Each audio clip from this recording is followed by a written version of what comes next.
So thank you for taking the time. The project, as you just read in the legal paper, is just to record memories of the Seung Sahn and a little bit about maybe starting with how you got to meet him and how what impressed you about him, how he became a teacher. Sure. I had gotten an interest in Buddhism when I was 11, just by seeing the Buddha statue in Japan. And I was there on a trip one summer. And I was thinking a lot when I was young, like in primary school, about suffering. And the first thing that struck me that I remember at least thinking about was why black people and white people were having such struggles with each other in America and really making a lot of suffering for each other or having a lot of suffering because of the other. And also I think I remember when I was around 10 looking down our street and it was quite beautiful and there were nice houses and every house was pretty old. They'd been 20, 30, 40 years old and it was quite unique, not like so much like the houses they build now. And you couldn't just drive a car through them, they were solid. And seeing that most families had 2 cars, it was 1960. But realizing that even in this loveliness, people inside the houses were suffering in all kinds of different ways. Often pretty quiet, silent. And so it really made me wonder about things. When I was in Japan one summer and we were just being taken around, I saw this Buddha statue, and for whatever reason, I just immediately felt like, oh, he understands suffering and what to do about it. So I had this idea sort of deeply inside that Buddhism had wisdom and to something that I felt was really basic. And I think when I was a teenager, my brother told me a Zen story from Zen Flesh, Zen Bones, briefly about the 2 monks who are traveling. Anybody who's read the book understands, and they get to a river to cross, and there's a young woman there who's trying to cross, but it's not so easy. And one monk picks her up, carries her across, puts her down. She bows and goes her way, and he and his monk friend go their way. And they're traveling silently, and towards the end of the day, the other monk says, in our precepts, we're not supposed to touch the people of the other sex, women. And yet you pick this woman up and carry her across the river.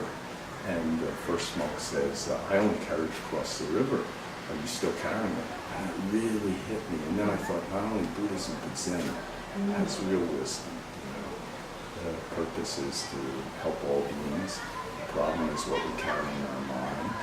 And rules are just guides to help you. They're not by themselves necessarily the most compassionate way. Depends on the situation. And in university, of course, I started school in 1968, and we were talking about all kinds of interesting things and doing all kinds of interesting things, and a lot of political things also. And where did you go to school? I went to a small school called Trinity in Connecticut. And it was a college. It was even smaller than my high school. And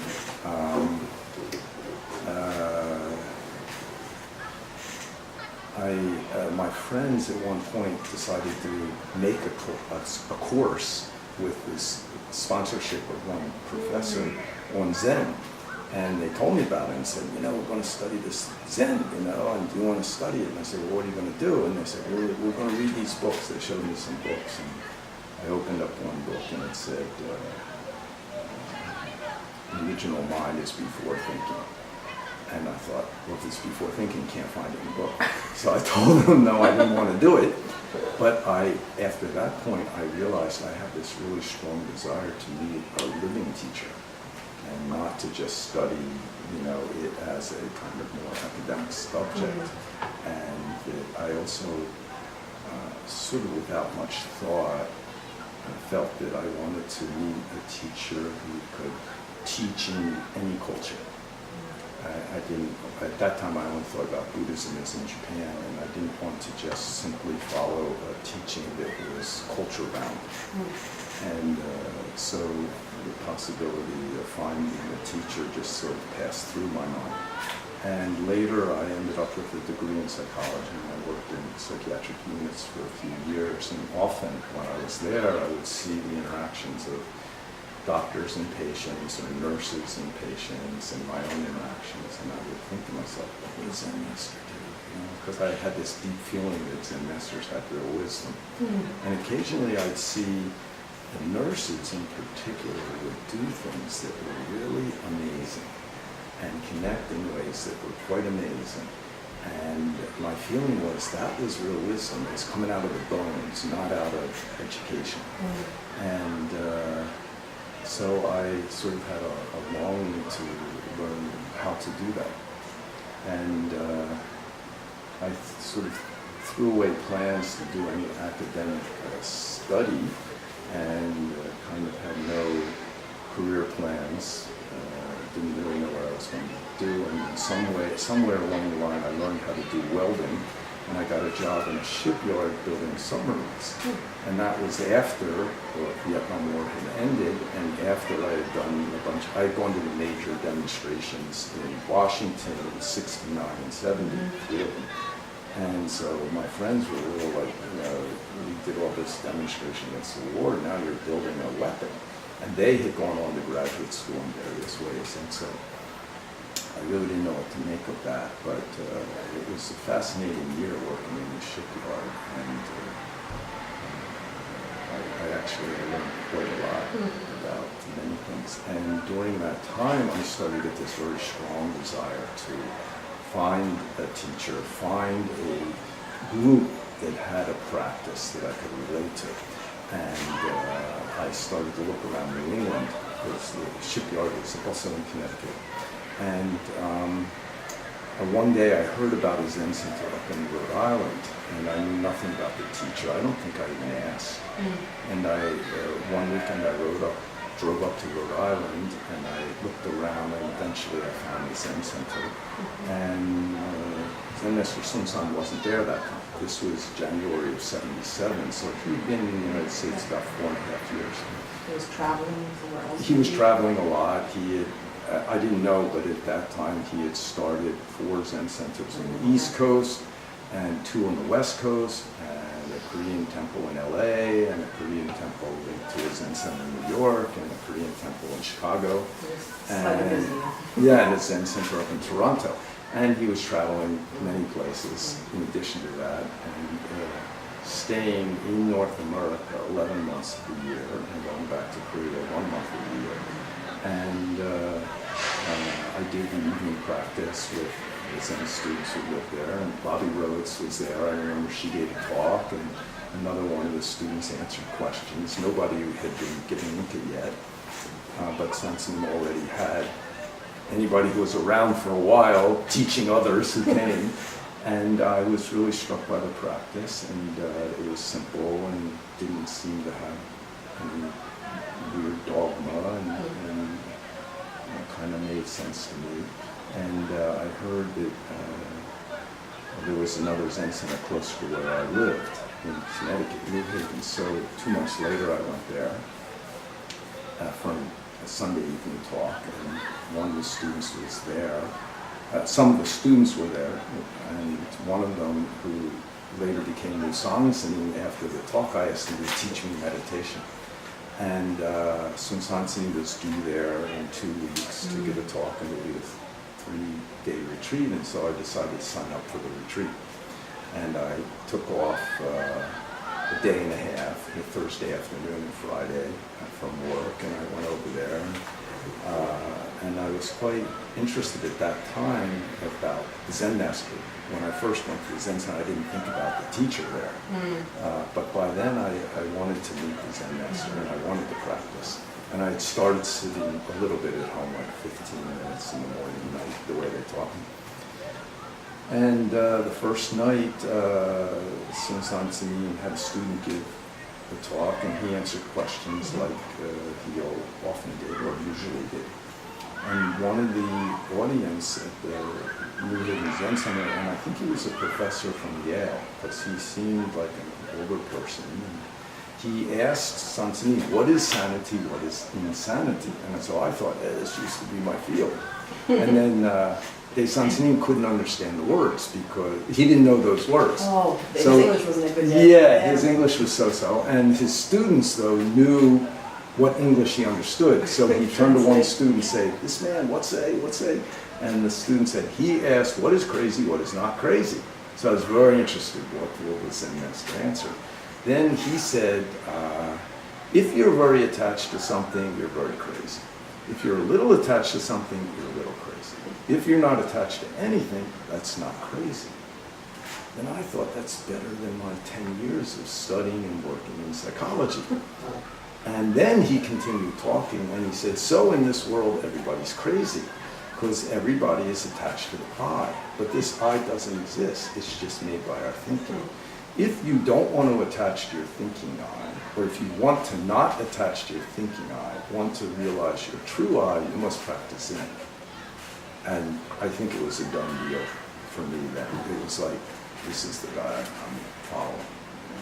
And so it was a very immediate connection I felt with him. And I really was struck by the clarity and simplicity of his teaching. And it really addressed one of my main concerns. And because I had seen in myself and in society that it didn't matter what society approved of. Being crazy was not necessarily limited to or even dependent on being put into a mental hospital, you know. And even religious people who might be followed by many people but who were attached to something were crazy. So it really made sense. And then I remember that night I slept over, and the next day we had interviews. And the next morning I had a private interview with him, and he gave the same basic interview he always gives. Is this okay to talk like this? Yeah. And you know, he said to me, first he said, Zen means understanding your true self. What am I? So what are you? You know, he pushed me around until finally I don't know. You know, he said, only don't know, compare. And then had me read the human root, coming hand and the end together at the end. And finally, what's the one thing, core thing? I don't know. Don't know, don't make eye, only don't know, you know. And then he gave me his first basic teaching. When you're thinking, your mind and my mind are different. When you cut off your thinking, your mind and my mind are the same. Your don't know mind, my don't know mind, somebody's don't know mind is the same don't know. Because don't know stops our thinking. Stop thinking is no thinking. No thinking is an empty mind. Empty mind is before thinking. So when you keep don't know 100%, that's before thinking. Before thinking is your true substance. Your before thinking is your substance. My before thinking is my substance. Somebody's before thinking is their substance. Then your before thinking substance. My before thinking substance. Somebody's before thinking substance. He had a Zen stick. He said the stick substance, the substance of the sun, the moon, the stars, all universal substance is the same substance. Then this voice popped up into my head, which I guess was my own deep thought. I've been waiting my whole life to hear that. And that just was the final seal. I believed what he was saying. I believed that he knew what he experienced what he was talking about. And I suddenly realized that's what I'm after. This realization that our substance and all universal substance is the same substance. And that's what had become, what was already the most important thing. And I didn't even realize it consciously, and I suddenly met somebody who really knew it. And I trusted that he wasn't just talking academically. And also at the same time, I, for whatever reason, understood that he's a human being. So I didn't expect him to be superhuman and not make mistakes. And but it was just like, my faith in him in terms of what he was teaching and that he experienced it never changed. And my awareness of him as a human being also was very beneficial because I didn't have to go through massive shocks when he sometimes made mistakes. And he also,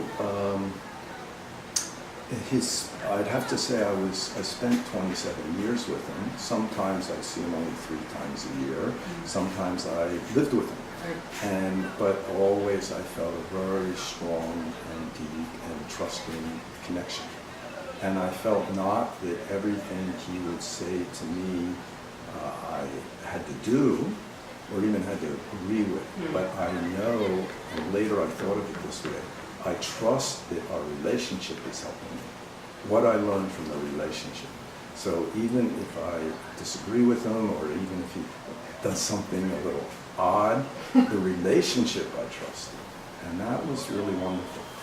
And I also never found him to have a speech and action going different ways.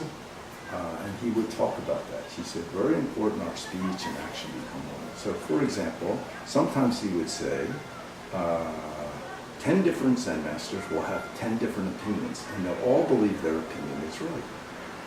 So when he thought his teaching is better than somebody else, he had already said, 10 Zen masters will have 10 different opinions, and each will believe they're right. Well, of course, if he thought somebody else's teaching was better, he should go study with them, So he had confidence in his own teaching. And also, I heard him say a few times to people, even Zen Master make a mistake. Most important is how soon they correct. So, and he would say to us, being born's already a big mistake. Yeah. How make correct is very important. So I really felt that the things he said, the teachings he gave, the way he behaved was really, his speech and his actions were in line. A lot of integrity. Integrity, yeah, definitely. And I never, I'm sure others may feel differently, and each person should have their own relationship with any teacher or with anything, and ultimately come to find what is really trust for them. Where is their trust? In what? And in whom? And ultimately, best is in yourself.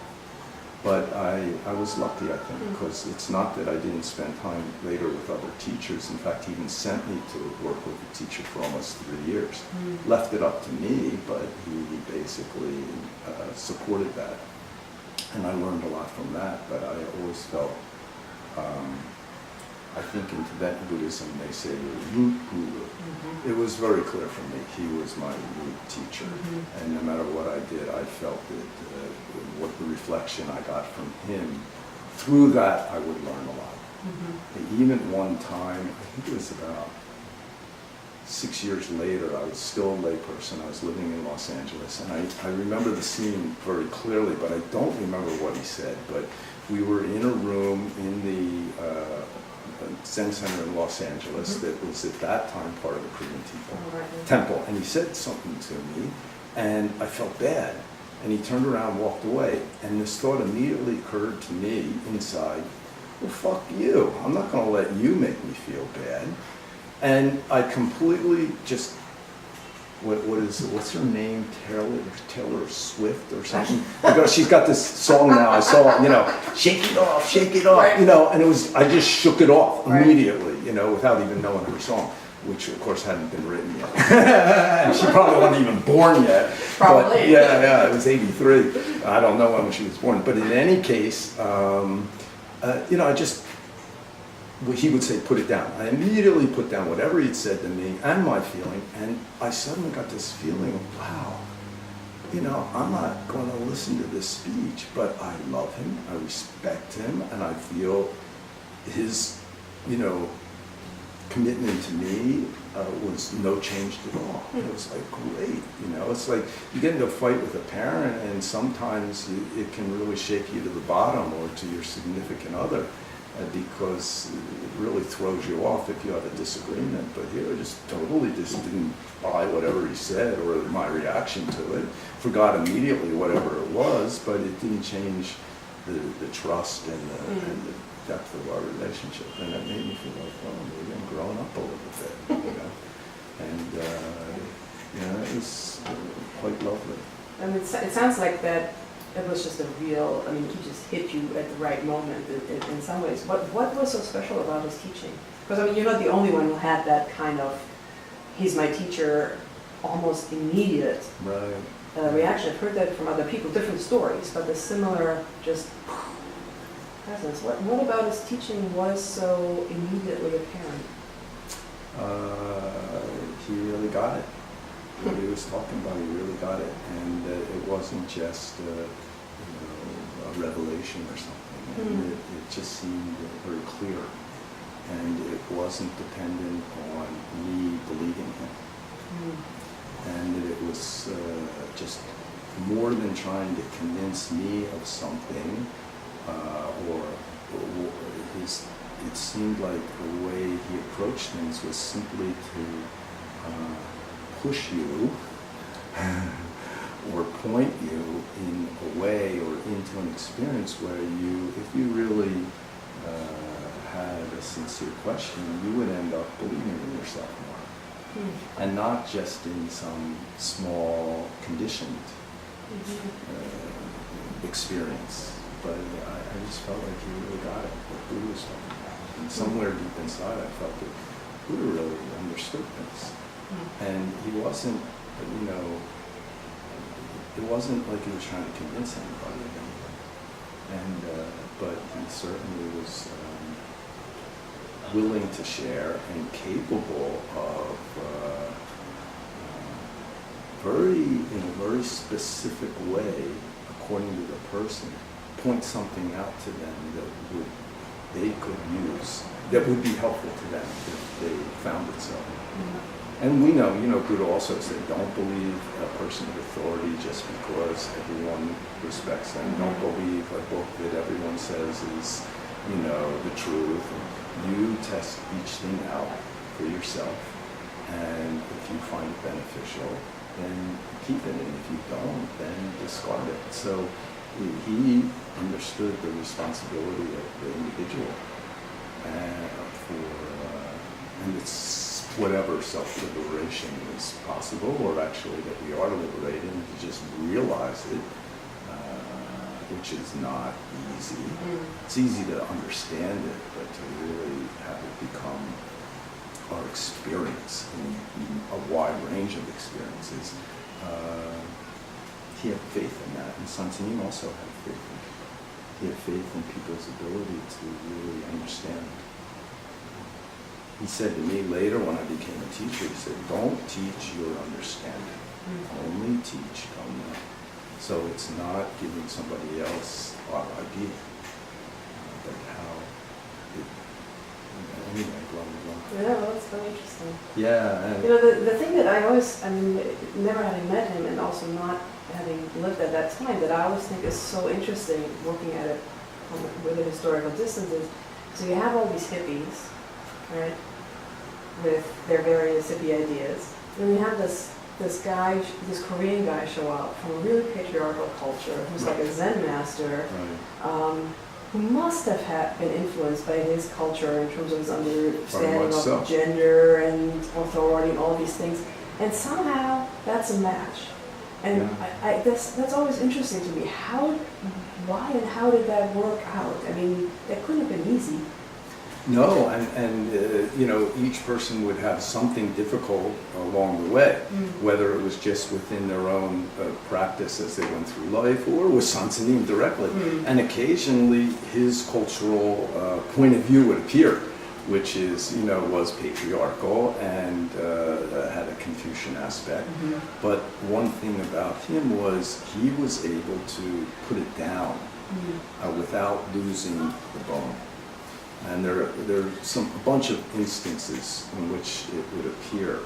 Some of them were personal interactions that people had, that I had with him, and others were more, in a certain sense, more general. For example, somewhere along the line, he had decided, he said at first he thought about making all the chanting in English.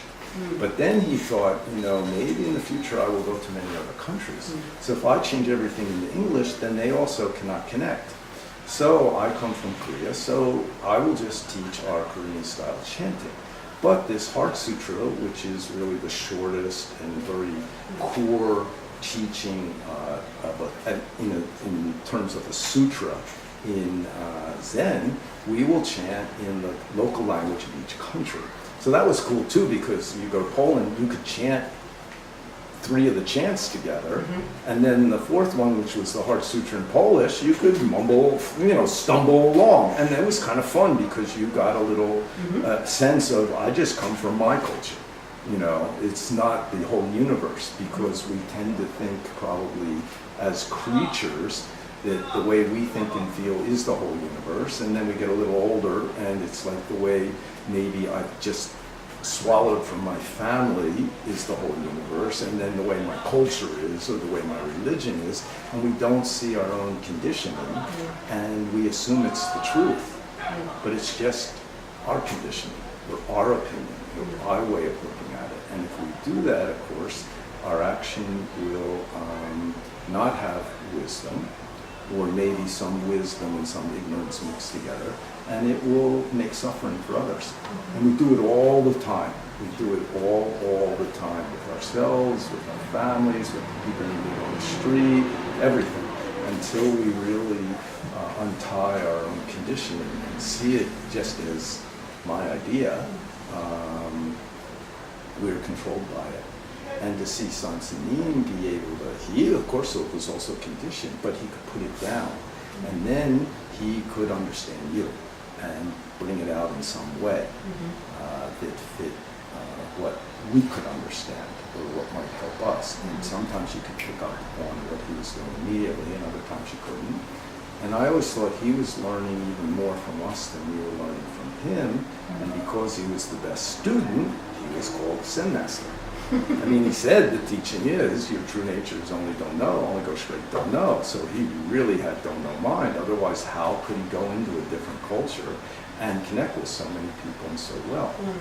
One example is at one point, the way the translation in English of the Heart Sutra went, there was one section where it said the Bodhisattva, his mind is no hindrance, he something or other. So Berkeley Zen Center at some point jumped on that. Why does it say he and his? And then Seung Sahn's first reaction, we should change that. And Seung Sahn's first reaction was, don't touch the sutra. That's only speech and words, don't touch. But people didn't back off, Americans, and kept pushing that. And then he explained that in the Chinese, it's not he or his. They didn't have he and his. In fact, if you talk to many Korean people who haven't learned English really well, sometimes you have to ask them, are you talking about a girl or a guy? Because they'll mix up he, his, her, she, because they don't have it. It's not a part of their language particularly. So we said, well, in the Chinese, it's not in there. But it didn't matter to the Americans. It's in there in English. And a couple times, people would bring it up again, and he'd just jump on them, We don't change sutra. But then some really great wisdom appeared that was really interesting. And he said, where did we get this translation? Then we said, well, we think we got it from the San Francisco Zen Center, which was a part of Suzuki Roshi's school, which had started before ours. So he said, then our students talk to all American Zen students. Then everybody talk about this, together decide on an English translation. Then everybody together decide, this is our American translation of the Heart Sutra, then no problem. Only our school decide is not correct. So we did. We wrote to most of the Zen centers in the country that were in different schools, and a bunch of them answered, and somehow together, some of the people there also felt like, why does it say he, his, And so we worked it out, and we changed it to the mind is no hindrance, and one's mind or something, whatever it is. We changed it to gender neutral, and everybody was happy. And it stayed with Seung Sahn's conviction that you just don't mess according to your opinion with the sutra. But the whole country decide, this is the translation we want to use because this fits our culture now. And a diverse group decide, he was fine with that. And I thought that was brilliant. And it took a few hits of us hitting him and he hitting back, and then suddenly this appeared. And it was beautiful. And when I do a wedding ceremony, sometimes I don't use that example, but we talk about, I stole this from Sahn too. He used to take a ring at the wedding. He'd hold up a ring and he said, this ring is a circle. Circle is complete. Also circle means zero. Zero is empty. So our original nature is empty, but everybody makes some opinion. So then I add my thing, you know, which is, so sometimes you're getting married now, sometimes you'll have different opinions than fighting. But you must look at your ring and remember, originally our nature is completely empty. Then if you really let go for a moment, your two minds can become one. You will understand your spouse's mind, and your spouse can also understand your mind. Then together some wisdom will appear. Then that's the best way. So it's not even about compromise. It's about letting go of my opinion, and something comes together. You and everything become one. Then some true wisdom and compassion appears. It may be choosing one person's idea or the other, or something different may appear, which is exactly what happened with the Heart Sutra. Suddenly you realize, okay, all Zen, American Zen students, every school talk together. What is American translation of the Heart Sutra? So there's like every Zen master knows the truth, right? 10 Zen masters know 10 versions of the truth. Yeah. Was not absolute. I mean, he changed his mind. Yeah, the original truth is absolute, but how it functions moment to moment is very specific, according to, you know, very meticulous, according to nature, you know, and then it's not my personal opinion. It's a beautiful solution. Everybody felt good with it. And it also connected us with other Buddhists. And he also said, in terms of the chanting, I come from Korea. So actually, this is a great thing he said once, and I'll get back to that about the chanting. He was interviewed by one of the TV stations in Korea in the late 90s, and they asked him, how did you manage to spread Korean Buddhism all over the world? And he said, every country has its own culture, and every country is proud of and loves its culture. If I went around the world only teaching Korean Buddhist culture, I would have very few students. I only taught the bone of Buddhism. Then each country will create its own Buddhist clothing and flesh and culture. And that is not the way most people think. So he understood. He taught the bone of Buddhism. And then, of course, he came from Korea, so he used lots of the Korean Buddhist clothing, not just clothing, but outside, trappings. But he was able to use them in a way that demonstrated, as we went on, non-attachment also. Because you use some form. I mean, we've got a form here. We made this, and we're in the process of changing it with our digital thing. We're changing our brain. And we've been changing nonstop for 2 million years. But if we realize our true nature, then whatever form this is, we can use in a way that really is in harmony with the whole universe. And our names for that is love, compassion, wisdom, and helping all beings. So what he said about chanting at one point is, so I teach our Korean style chanting. But some Zen master, American Zen master, kept the bone. Then in the future, they changed this form. That's their job. I have to stop for cleaning. You back in the picture? Yeah, I'm back in the picture. Hello. Great. Ow, these are cool stories.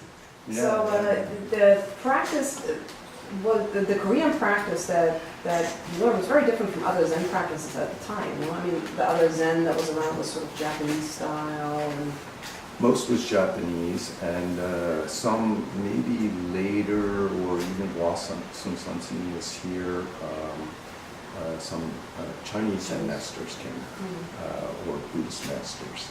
And so some of it was whatever the modern Chinese version of Chan is. Mm-hmm.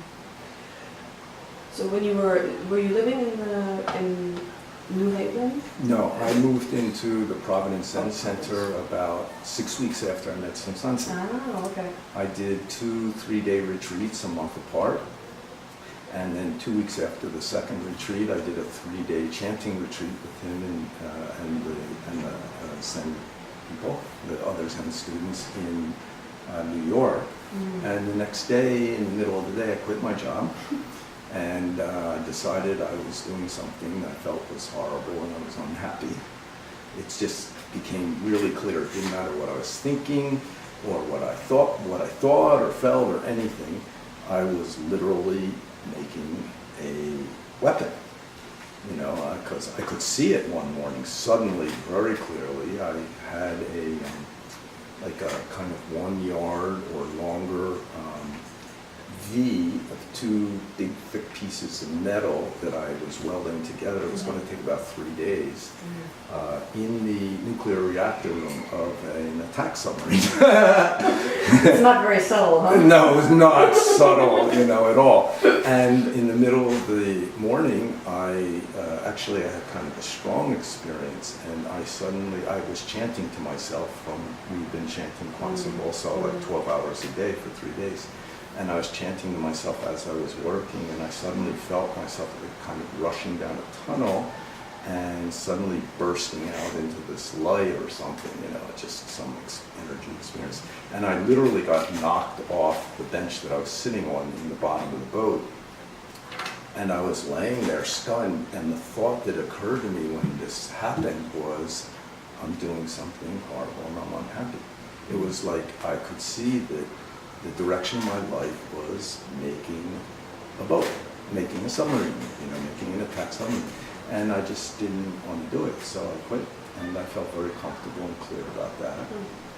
It was a little disconcerting because I didn't have a career, I didn't have a girlfriend, and I was living with a younger guy and his teenage girlfriend in the house, and actually having an interesting time with them. And you know, so I was just renting a place, so I didn't have the usual props of your life. The important things, I was 26, you know, career, family, home, and none of them were settled. And yet I felt quite clear and free, and really didn't have a doubt that I was going this way. And then a few days later, I decided to move into the Zen Center in Providence. And I did, and then I had to go outside and get a job to pay for living there, and I did that. And I forget what you asked me. Well, just about how you, and I didn't know where you were and living with them. So Providence Zen Center, was that already in the current location, or was it still back in? It was in Providence. It was in the second place. Yeah, Yeah, the first place they had already left Goyo Avenue, and they had bought a house, a 4-story old funeral parlor actually, and they had been there I think about 2 years when I moved in. How many people were living there at the time? I think about 16, 17, and lots of people coming and going, and people living there also coming and going. But there were a bunch of people who had been around since the first year, and sometimes they lived in the center, and sometimes they lived outside. And there were many other students that knew Seung Sahn, just in Providence. But I decided to move into the main center because I wanted to really understand what was Seung Sahn teaching, what was Buddha's teaching, and I wanted to live in a community. I don't know why, but that was important to me, because I think I felt that it's hard to keep a practice on your own, and I wanted to live in a community that was practicing, even if it involved going outside each day and having a job. So there were already other Zen centers in existence at that time, right? And at some point, I don't know if that was the quantum school already organized? Or? No, it wasn't officially organized, but I think Dae Sahn students, and he had started maybe 7 Zen centers by then. And one of his students had become his secretary, and she worked full-time in Providence and was like the communication focus of all his students and all his activities. So she took care of his schedule, and she helped him with his mail, and she helped everybody else in the center put out a newsletter. You know, she was sort of the secretary and maybe you could say director of the Zen Center Providence, but also the nexus of all the different stuff that his activities were. Because there was a lot of traveling going. around that had to be coordinated with all of those centers. Yeah, right? exactly. You know, and some of the financial stuff, which fortunately was always funky. You know, we were never a really cash-rich organization, which is good because I imagine that religious organizations to get a lot of money also develop other problems. And that was never the case. I mean, most people were, any work they did for the Zen Center was volunteer. The secretary got to live there for free. I think she was the only one who did. And maybe she got $50 a month. Now in the 70s you could get away living like that, especially if you were in your 20s. But when you weren't in your 20s anymore, by the mid-80s and stuff, you couldn't function that way. So many things about running the Zen centers from the practical point of view had to change. But the basic organization was the same. Sansani gave us a modified monastic practice, a modified monastic Zen Center organization, but it was manned and almost entirely by lay people. Occasionally somebody, or only once or twice that I remember in the very early years, some man, and occasionally, very rarely, a woman would become a monk or nun. And it wasn't so easy for people to continue that. Because there was no sense of monastic sangha, and Sansanin was really trying to turn people into bodhisattvas. He wasn't just looking for who can become the Sani, not at all. And he was, I tell people in Asia even now, or especially in Korea where I spend most of my time, that one thing about Buddhism in the West is first equality of gender.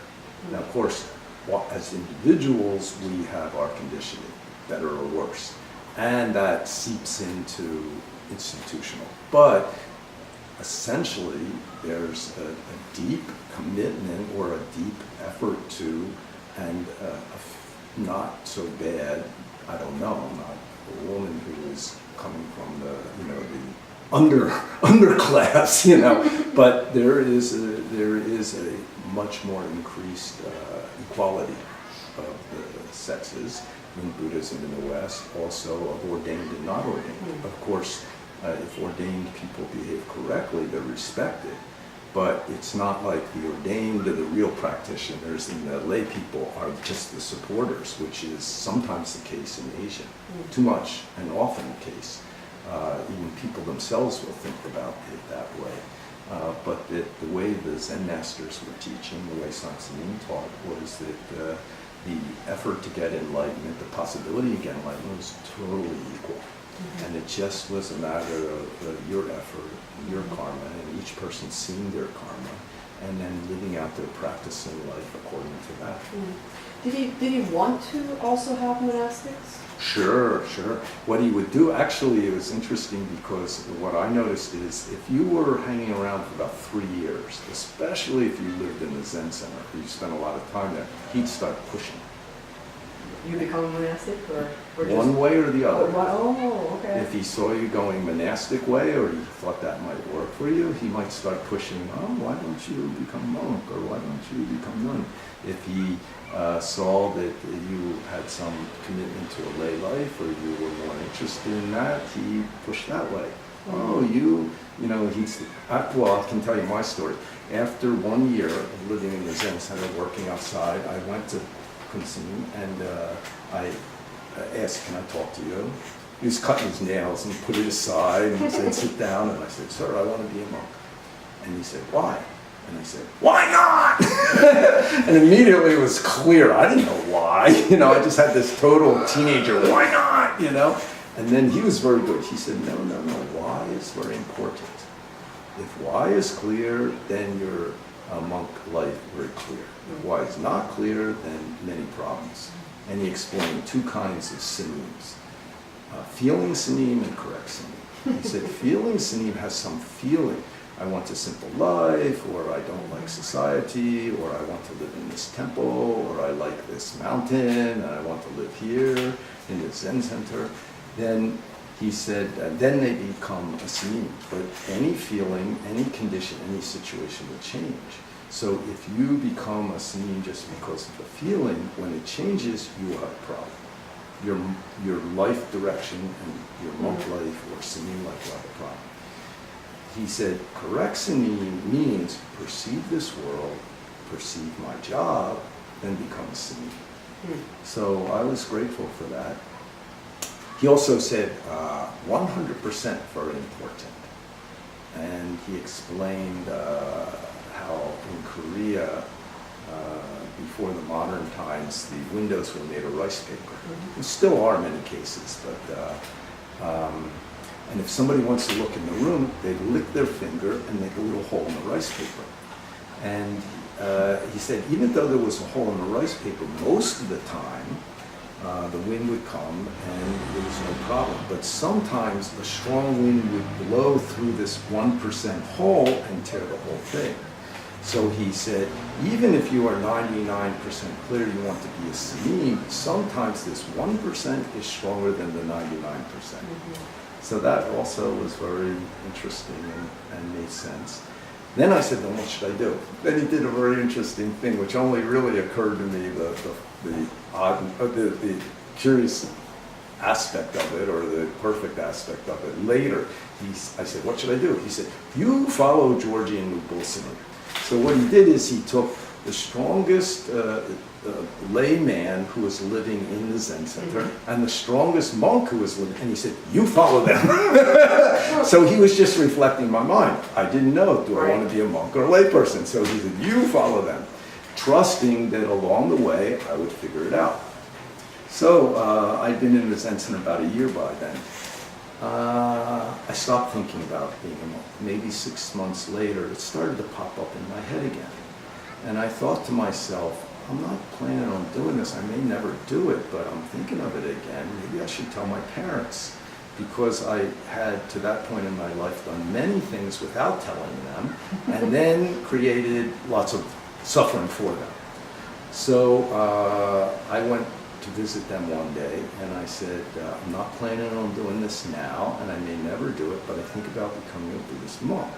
Then I remember my mother wanted to say something, she was just like, nothing came out. And suddenly my father shouted, I resent that San Sanim. Now he had met San Sanim, I think by that point. I think some occasion occurred when San Sanim was in my hometown. I was visiting with him, and he said, oh, why don't we visit your parents? I was a little, you know. Then I thought, well, if he's my teacher and I really trust him and I really want to study with him, why shouldn't I introduce him to my parents? So I called up my parents, and my mother surprised me. She said, why don't you all come over for dinner? So I asked him, and he said, good. And we go over there, and in the meantime, she's invited my grandparents over. So I thought, okay, the family's going to check this dude out. So we have this situation, which didn't happen much in my house, where the women went into the kitchen and the men stayed out in the living room. And my father and my grandfather are talking to each other, and I'm trying to figure out how can I get Seung Sahn involved in this? And my father stands up and says, oh, I have something to give you. Well, my parents had visited the Zen Center before, seen 2 kids, and realized one of the kids in the Zen Center liked collecting foreign coins. So he had some foreign coins, so he wanted to give them to me for the kid who was living in the Zen Center, which was kind of cool. Then he went out of the room, then San Sanim says to me, you give your father something. I said, what? He said, our teaching book. So that time Compass Zen was just a thin, the thin version. He had it in his bag. So he said, you give him our Compass Zen teaching book. So I said, okay. So my father came in, gave me the coins. I gave the book to my father. Then, surprisingly, he sat down, opened it right up to the heart of the human root, which is the first teaching Seung Sahn would give everybody. He just opened it to that. Maybe it was creased that way or something, and he read it out loud. And then he turned to me and he said, "So, what's the one pure and clear thing?" So I hit the tape. Then he said, "I don't understand that." And I said, "Well, why don't you talk to the Zen master?" Then they had a very interesting conversation, because my father had decided that he was going to prove that Seung Sahn was a fraud, you know. So he started asking these very pointed questions, just like shooting arrows at him to show that he's a fraud. And Seung Sahn answered very deftly, knocking them away. Then finally, my father, who was a salesman, said, I know you, you're just a salesman." Then I sure expected that Dae Seung Sahn would say, "No, I'm a spiritual person." But Seung Sahn said, "Yes, I sell great love, great compassion, great bodhisattva way." And my father's mouth just drops. And then soon it was dinner. And the next day my father said, "Oh, he's a good man." And although they didn't particularly want me to become a monk or keep living in the Zen center, they didn't have a feeling that I was following or learning something or from someone who was not for real, you know, who's not genuine and not a beneficial person. You know. That meant a lot.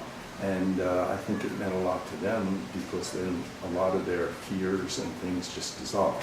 But at that moment when I said I want to be a monk, suddenly my father says, "I resent that, Seung Sahn." And I said, "Why?" Because I hadn't mentioned Seung Sahn. I just said, "I'm thinking I'd like to be a Buddhist monk." Then he said, "He's taking you out of the world." And I had thought about that. I didn't want to practice Buddhism to leave the world. I wanted to practice Buddhism to really know who I am and be able to do something in the world that's beneficial, even if it meant staying in the mountains my whole life. I didn't even think what it would mean. I never thought that far ahead. And I happened to say to my father, "Whose world?" And then he said, "My world!" And as soon as he said that, he calmed down, because it was 100% clear that's what he was really afraid of. Not whether I grew up Jewish, so it's not whether I was leaving the tribe or following another religion. It's that I was leaving him and leaving my life as their son. And that I was no longer their child or something, their son or something. But in fact, I was treating them more like a parent than I ever had, which was to let them know what I was thinking about before I just went ahead and did it, you know. So, and I'm sure unconsciously they knew that. I was being more of a son without thinking about it, just naturally being more, treating them more respectfully and humanly. And they knew that, even if none of us could have said that. And I don't think they ever really had any trauma about it after I became a monk. But what happened next was interesting. So 6 more months pass. I'm not thinking particularly about being a monk, but I'm getting lonely. So for the first time in the 2 years I lived in the Zen Center, I start looking at one of the other girls. I mean, of course, I'm the guy, I looked at all the women in the Zen Center as soon as I can. Oh, she's pretty, and she's nice, and well, she has an interesting character, ooh, watch out for her. And, you know, this kind of thing. But I thought to myself, I have other fish to fry. It's a line from Walker Percy novel or something, but I remember literally thinking, I want to find out, what is Buddha's teaching? What is Seung Sahn-Singh's teaching? What is this about? I don't want to get involved in some kind of romantic or non-romantic relationship. You know, we'll just live here as Zen students together. So for the first time, I started to look at somebody. She was looking at me, and Seung Sahn noticed that. And so he started to talk to her and push her this way, and he started to talk to me and push me this way. And after about 8 or 9 months, we got married. And somehow we worked it out that our parents weren't upset. A few things happened with that, and one of the things was from Seung Sah's teaching that helped a lot. her family was Episcopalian, my family was Jewish, and the two of us were living in a Buddhist center, and we wanted to be married by our Buddhist teacher. So there was lots of room for problems and conflict. But one of Seung Sahn's students, who's here today, 30-some years later, I thank today actually, had written a letter to Seung Sahn talking about how she wanted to have a Buddhist wedding and her mother wanted her to have their religion ceremony first. And there were lots of conflicts. And Seung Sahn had said something that really struck myself and the woman that I married. And so we called up our parents and told them we wanted to get married and that we would do anything they wanted. They want us to get married in the church, fine. Get married in the synagogue, fine. But we did want Seung Sahn to do a ceremony. And we were picking this date. And it didn't matter which came first or anything. And so they got on the phone and talked to each other. And of course, later we made some time when they could meet and stuff. And luckily, they didn't live too far apart. And they came up with a plan, which was totally ridiculous looking back on it. I mean, it was perfect, but it was like, I can't believe I went through all this. A month after we got married, their plan is, I forget whether Jews only get married on Sundays and Christians only on Saturdays or something. But in any case, one day we went to my ex-wife's family's church and had a blessing ceremony there for her family and all their friends. And the next day we went to my parents' synagogue and we had a blessing ceremony there for all my parents' family and my side of the family. And 3 years later, when I got divorced, one of my old aunts, great aunts, my grandmother's sister said to me, well, you were married 3 times, so you're getting divorced 3 times, So in some interesting way, when we did get divorced, nobody ever mentioned anything about religion. There was nothing about, oh, you guys had a problem because of religion. Nothing. It was so smooth. There was no rancor or anything. It was like, okay, it doesn't work out. And by then I also had decided I wanted to be a monk. So that was clear too. And even my wife, who I guess was upset, I wasn't going off with another woman, so I was a jerk, but I probably wasn't as big a jerk as I might have been. And 30 years later, once in a while, every 5 years or so, we communicate. She's happy, she got married, had a kid, kid's going to college, so her life worked out, I think. But Seung Sahn was in support of the two of you getting together. Seung Sahn pushed us together, which is breaking a precept. Sanims are not supposed to matchmake. But what Seung Sahn was doing, and I saw him do this with other people, and I felt that I never was upset with him for encouraging me to get married because I realized even at the time, I'm deciding to do this. So I'm not doing this because my teacher said I should do this. That was maybe the temperature of the time, but it was like I was quite aware that I was deciding that I would do this. And so I never was resentful to him about that. In fact, it didn't really even figure in. In fact, I think it was always helpful. Even when things were falling apart, he gave me very good advice on how to try and keep it together. And then when it clearly fell apart, he gave me very good advice about how to deal with that. But I think he was pushing us through our karma. And I must have still had some marriage karma.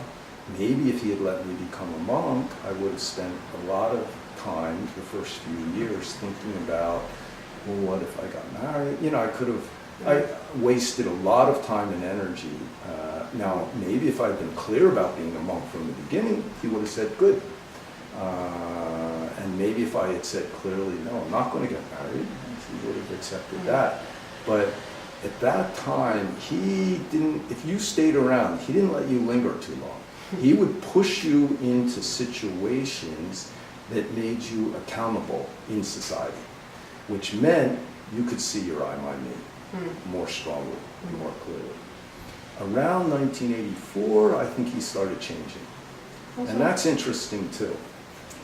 This may only be my idea, so it may be totally invalid, but in Oriental or North Eastern culture, China and Korea, maybe Japan, I don't know how much they follow this stuff.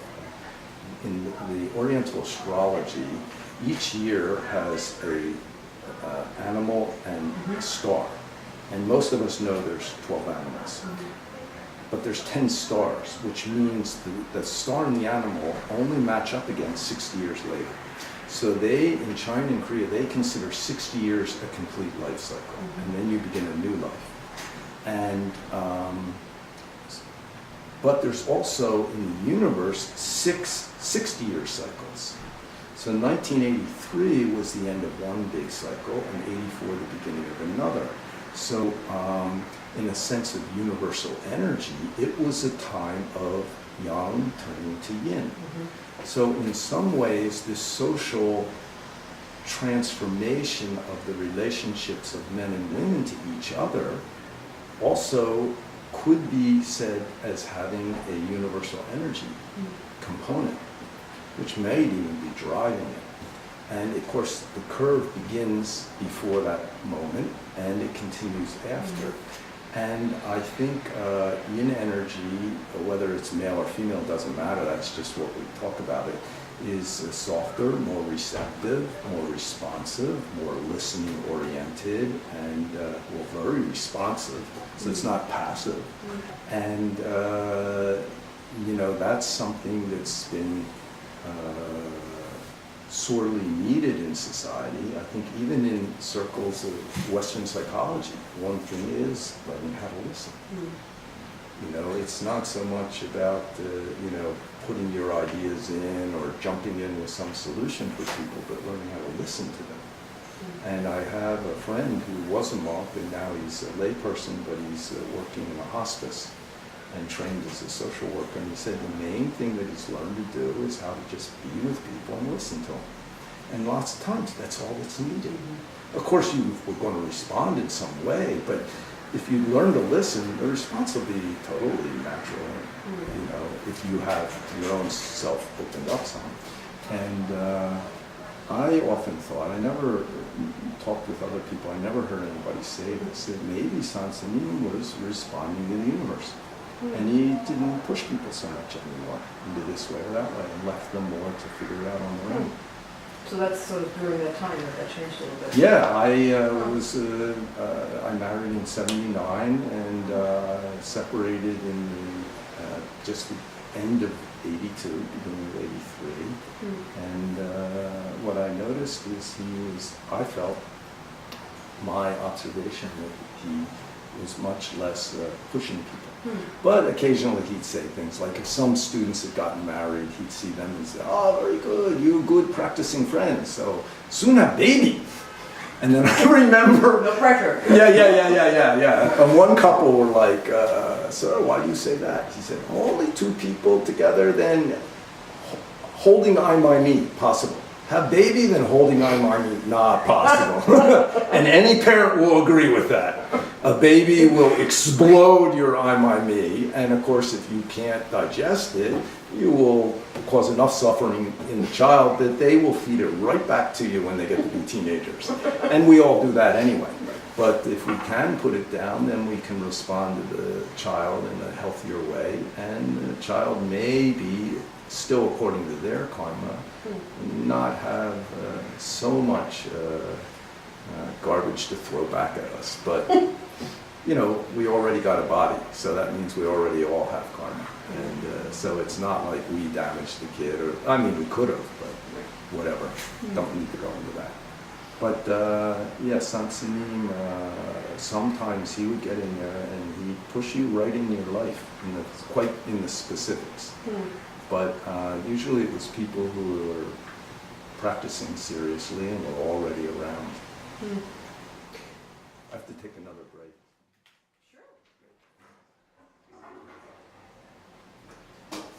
Am I going off in too many directions or going into too much detail with some story? No, stories are good.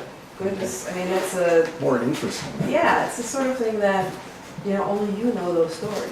Yeah. So only you can tell those stories. Yeah, and so, it's the concrete stuff of our lives. Right. Yeah, and it's I think that's what's so special about, you know, you have a very long history with his son, and so you live with him and you've known him so intimately. And for many people, you know, we might be able to read a book or we might see a video or something. It's very different than having memories that are stories about particular things that happen. You know. I know I've seen some oral history short portions I've looked at some of the blues singers from the South, you know, and of course you hear some of that stuff and it just makes the whole thing so much richer, and makes them real living people, not just, oh, they played this song or they wrote this music or something. And I mean, it's so clear that the teachings are very clear, but also that his personality touched, I mean, the way that he taught just touched people in a very specific way. And, he was really willing to really live with us and, you know, be open to us and figure out how to live together in some way that was beneficial. When I was thinking back, I was looking at sort of photo albums in Providence and seeing some of the old pictures of building literally building the Zen Center and then eventually building the monastery. And I don't really know why the monastery was built. Was it in an attempt to have a place for Kyochi or to support a monastic community? The main initiative, would that be the right word, was to make a place that could have Kyochi. We did have Kyochi for 3 or 4 years in we call it the Blue Rug area. And then one year we had built a second sunbang, and that was good too, but it was to get it more removed and also with the intention in the future that it would be a place where Senims could live and make a strong daily practice and not interact with the Zen Center, but just to make a wider range of possibilities. And he also showed us a place to build a building for nuns. And he thought, what he said a couple times was, there will be more nuns than monks in the future. Now maybe that means still the future, you know, we just have to wait on it. But one of his comments were, many women in America don't like men and want to do something strong. Whatever, you know. I mean, you certainly can still like men or like women and be ordained because you decide that's the best way for you to live. Sure. So, but it was just his maybe shorthand for meaning don't want to be married, you know, or something. Right.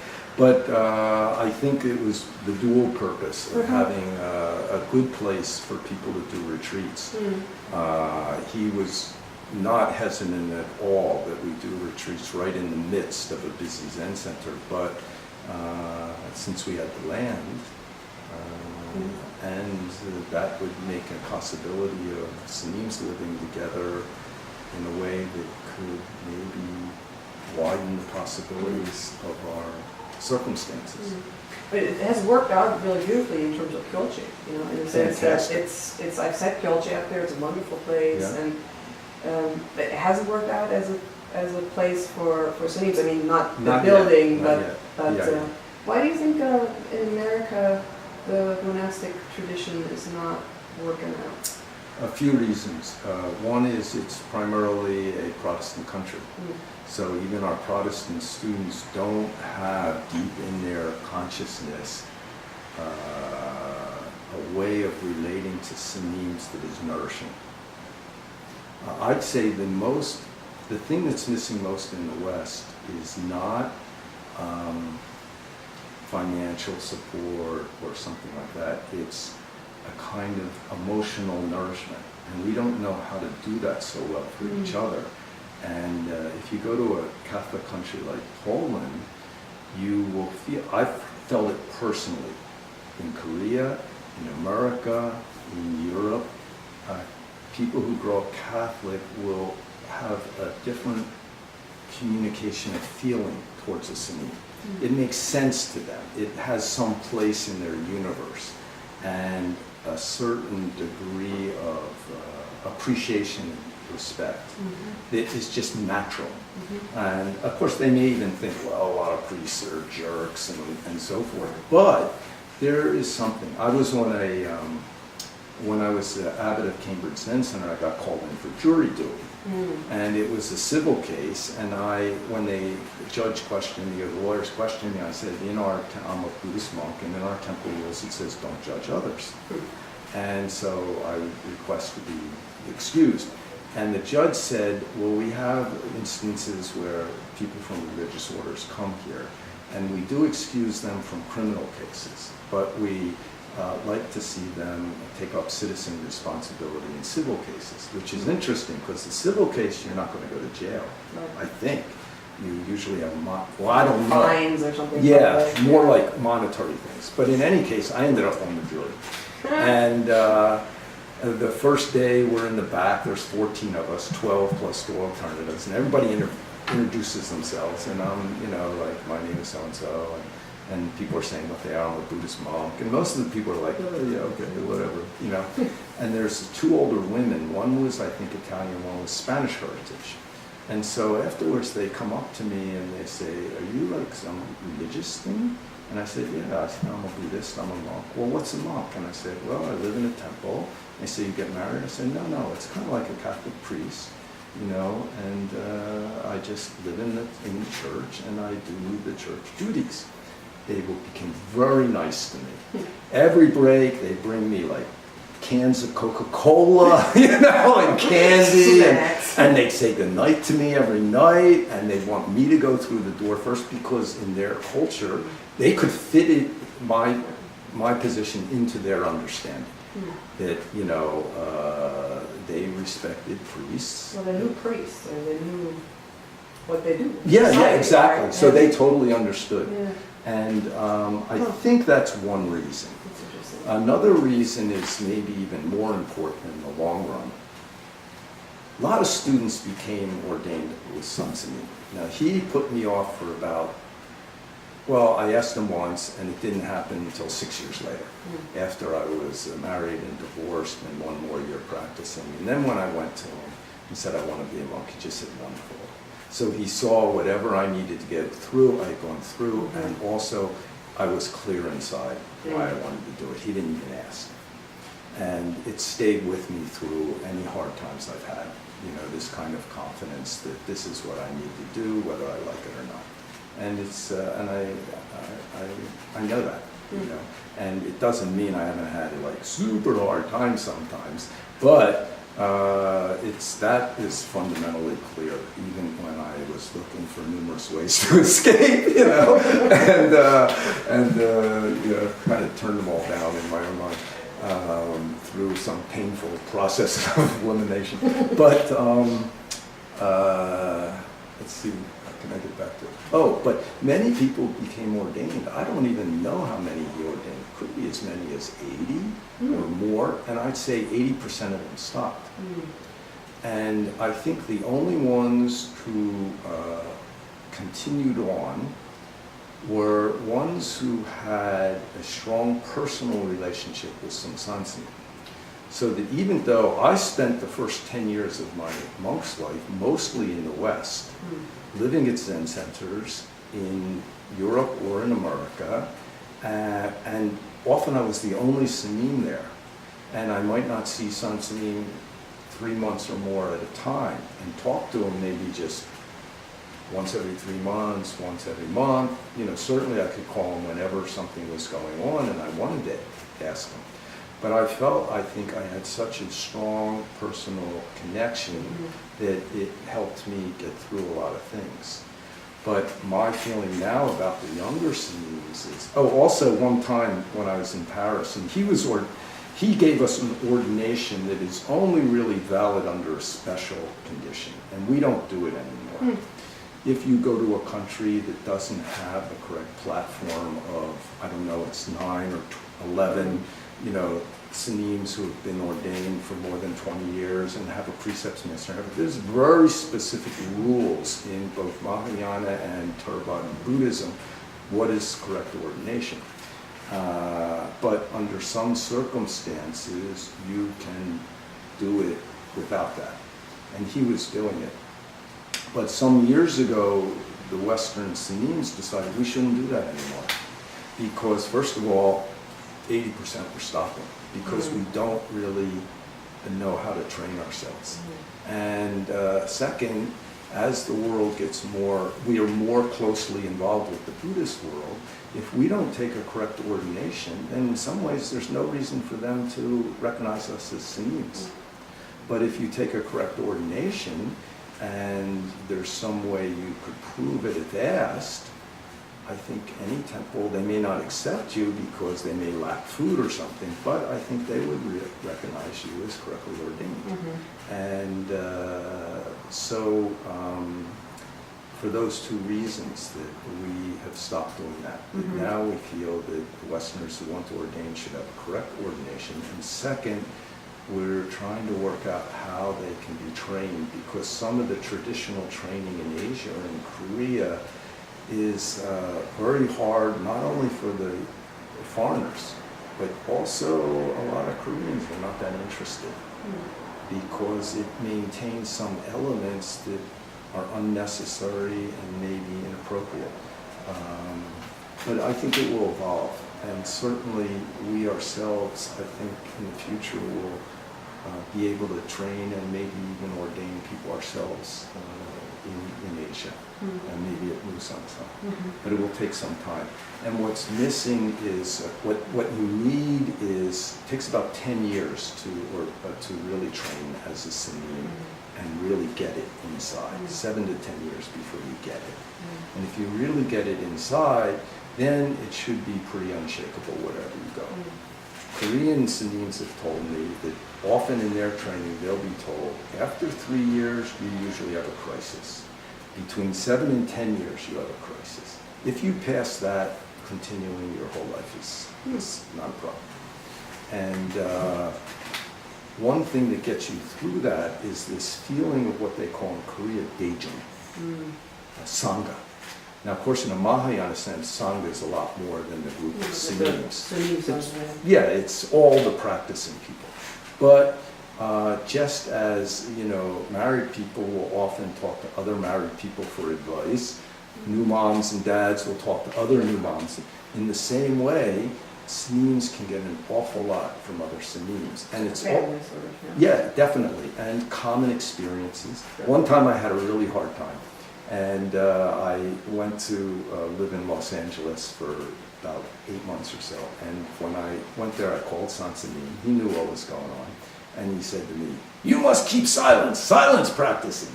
And then he said, "Talk to the Senin, that's no problem." So he understood if I talked to the Senims, they would understand my own crazy mind.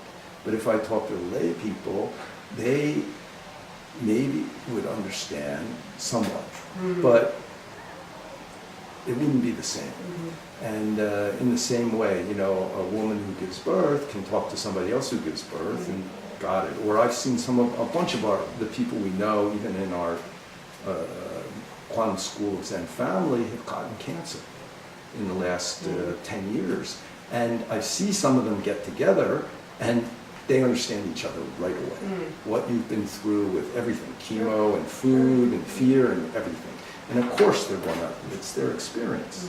And in the same way, it's important. And I've also come to understand, I mean, San Senin taught everybody, Buddha taught everybody, but I realized that at certain points in your training, monks need to be taught by monks and nuns need to be taught by nuns because they will understand each other more deeply. And there's also some very practical things that, you know, nuns will know about nun life and monks will know about monk life. And so that's also going to take time for us to have monks and nuns who have sufficient experience to do that. Too, yeah, definitely.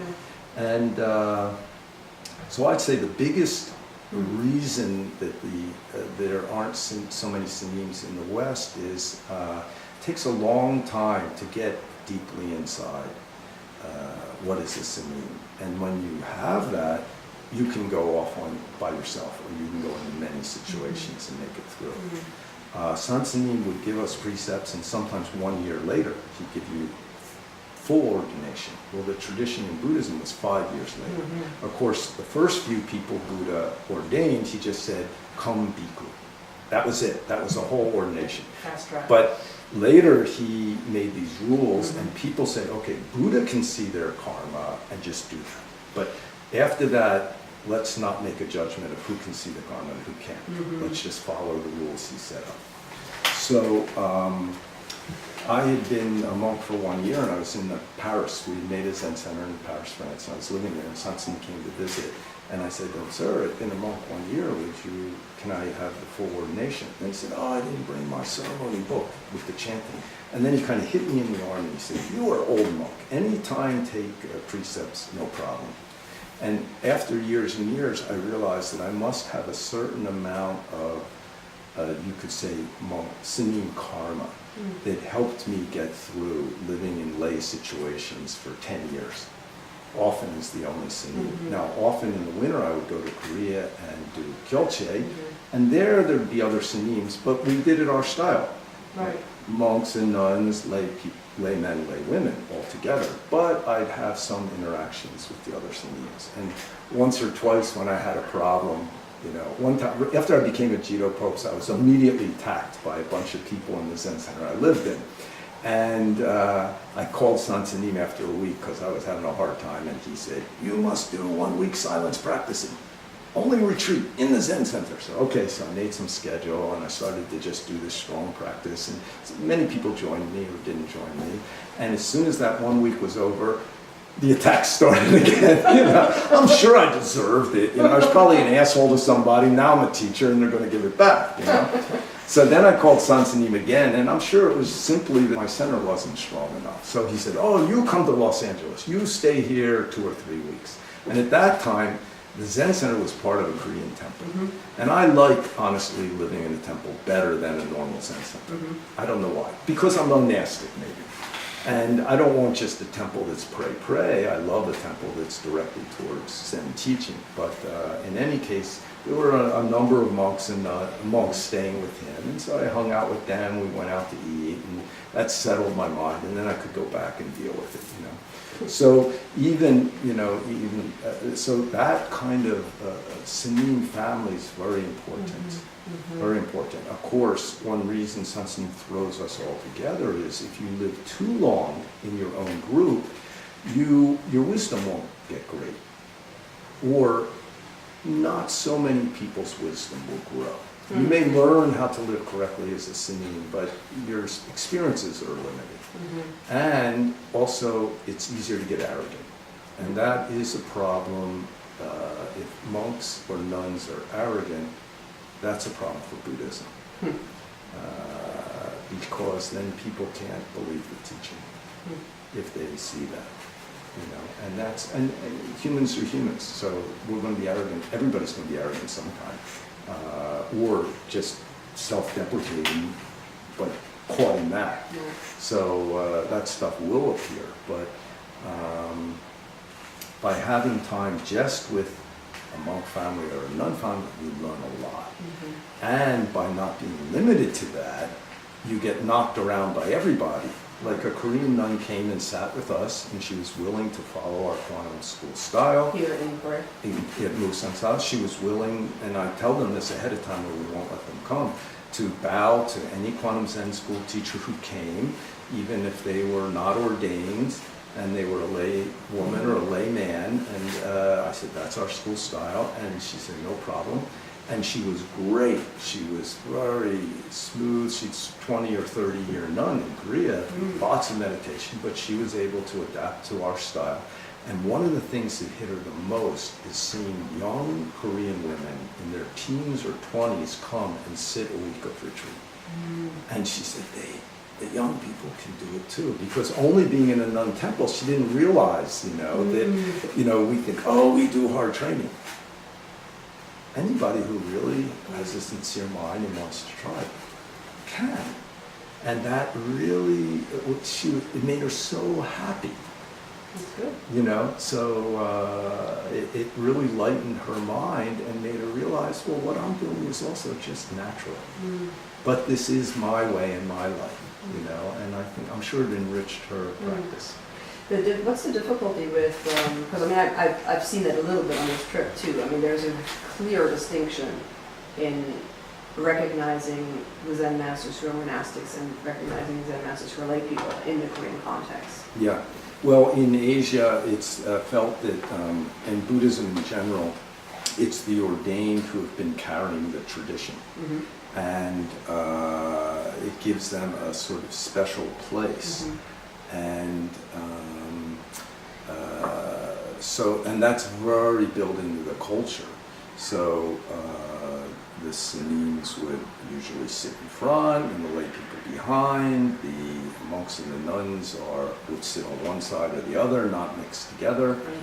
And certain circumstances you can mix together, but in many cases there's certain understanding of protocol and things like that, and it's a mixture of the tradition. It's not just the culture we're in. That was from the tradition that Buddha set up, and maybe he had to set it up because he was dealing with people who came from cultures that had very strong ideas about men and women and ordained and not. And it also does help you remember, you know, who you are, or at least in the sense of what is my responsibility and obligation to others. Mm-hmm. You know, there's a precept. It's very interesting, actually, for people to study how the precepts appear. Mm-hmm. And precepts masters, that's the main thing. They learn how and why this precept appeared. Also, how to judge if it's been broken, and what is the consequence of that, and so forth. And so it's like sort of a case of law, but it's all to help people realize their I, my, me. And of course it can be used more skillfully or more, you know, what do you say, rigidly and, you know, not correctly even. But like the story I heard, for example, of why Senims are not supposed to put on lay clothes was that a nun went to visit a lay friend. They had been friends when this woman became a nun. Then the friend was out at the time, and she was waiting there, and she saw some of her friend's clothes, and then thought, oh, wouldn't it be nice to put on these clothes, remember what it felt like. So she puts on her friend's clothes, lays down on bed, you know, covers her head a little bit, and falls asleep.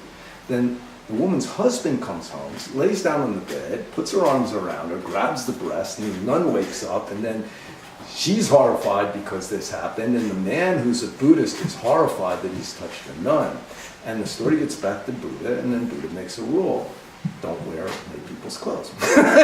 So most of the precepts are helping people avoid situations that can create a problem. And some of the precepts are totally, have almost no meaning now, or no meaning at all. If your robe should be more than 4 inches from the ground and less than 8 inches, or many things like that. Right. And Thich Nhat Hanh has, one of the first times with quite a careful introduction, made some changes in the precepts. And it's really, I think, the first time in 2,500 years that anyone's done it in a way that might be accepted. And what he's done is he's taken out a bunch of those irrelevant ones, or what we would consider irrelevant, and put some in about handphones, computers, and things like that.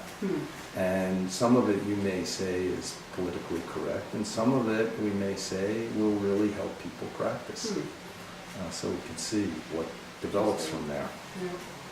But there is traditions, and some of it has of separation of monks and nuns, and of lay people and ordained people, and some of it is just deep in the culture as a prejudice.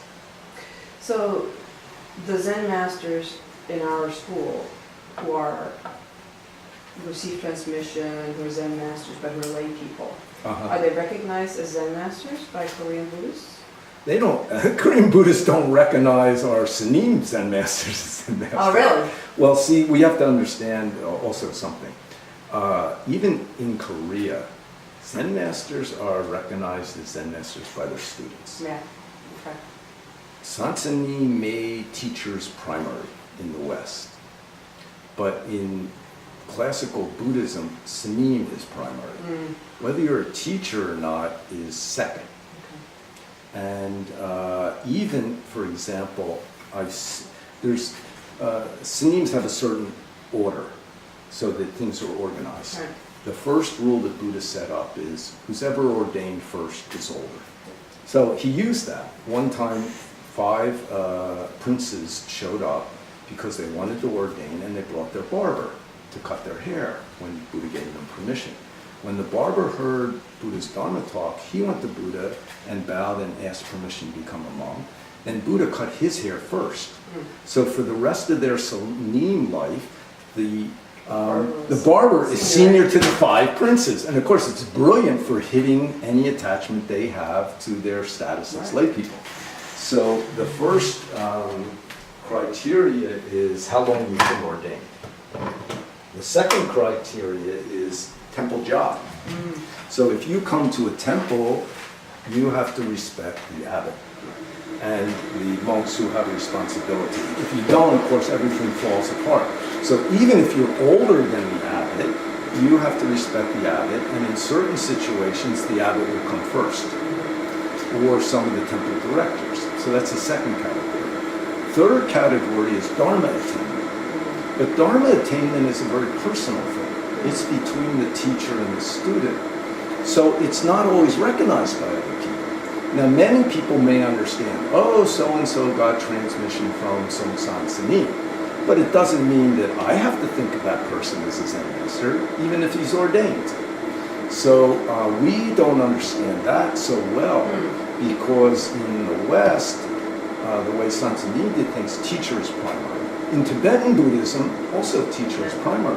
So Senims, ordained monks or nuns, will not have a problem bowing to a lay teacher because it's built into their tradition. But that's not true in Mahayana in general. So, and in Korea, you're rarely called a Zen master. If you're an older monk and you're very respected, they might call you kunsani, which just means big monk, but it's a term of respect. But you don't have to be a person of transmission to be called that. You will be called a Zen master in teaching situations, maybe when you're being introduced as the speaker, giving a talk or something, but you're more likely to be introduced as your temple job. Joshil means resident Zen master, but you can be Joshil even if you don't have transmission, if you're considered very respected older monk. It's interesting, so the title, actually, the respect comes more from the community, Yes. not more from sort of bottom up than the transmission to one person. Yes, exactly. A Zen master has to prove that they are a Zen master to be accepted by a person. And Santini had to prove it to us. Yeah. And it wasn't, oh, he's a Zen master or not. He proved that he understood us and knew how to teach us. And that's what carries the thing. And that's true in Asia, particularly in we come from the Korean Chinese tradition. And a lot of our lay Zen masters are coming here enough, they understand that. So they can, of course, I'm sure they feel bad sometimes because they're pushed to the side or something like that, but they understand. Yeah. And I don't think that they don't, it's noticeable. Yeah. It's not noticeable that anybody's upset, it's just that it's different. Right. Well, I think most of our Zen masters, they understand, okay, Yeah. I'm in their country and Yeah. I have to, adjust to their thing. But of course, at first, I think, do you want more tea? Sure. With Sure. Tibet? At first it was a little shock because all we know is what Santanim did for us and taught us. And the teacher was primary in the focus on things. But it's not so different than Tibetan Buddhism, our school. Why do you think he made that primary? He wanted Dharma to be primary to ordination. Okay. And